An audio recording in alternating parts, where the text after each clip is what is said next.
Ako si Justin, buong pusong lalaban para sa bayan.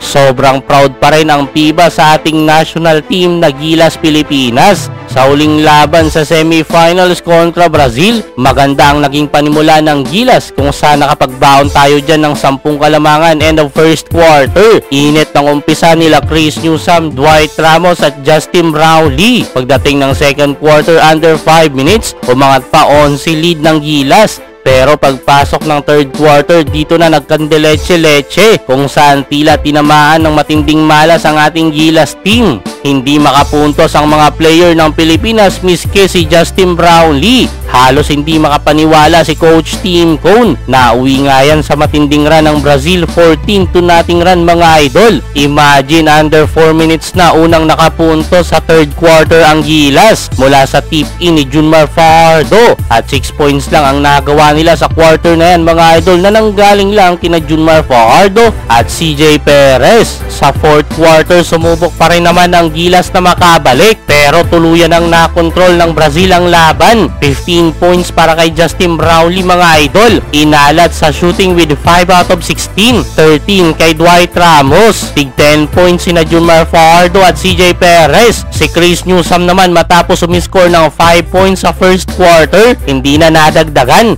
Halos lahat tinamaan talaga ng malas mga idol. 4 points si Japet Aguilar at 3 points si Carl Tamayo. Yung Kai Soto matapos ibalitang maglalaro, hindi pinasok buong laro. Mukhang na-prank ata tayo ni Sir Homer Saison. Pero eto naman ang naging depensa ni Sir Homer about sa naging kalagayan ni Kai Soto. Sa pagkawala nga ni Kai, nawala ng rim protector ang Gilas Pilipinas. Madali tuloy nakakapunto sa ilalim ang Brazil, especially etong si Bruno Cabuco. Lumuwag ang depensa natin sa ilalim. Without Kai, si Fajardo ang nagtimon sa paint area ng Gilas. Double-double with 11 board. Kung naglaro sana si Kai Soto, baka nag-iba pa ang istorya. Pero ayon kay Coach Tim, hindi natin pwedeng i-excuse ang pagkawala ni Kai dahil buong laro maganda ang pinakita ng Brazil, especially sa depensa. At pinatunayan daw ng Brazil kung bakit sila ang number 12 sa world ranking. Bumilib pa rin naman ang Brazil at sinabing great team ang Gilas. Etong player na ito ang nagpahirap kay Justin Brownlee mga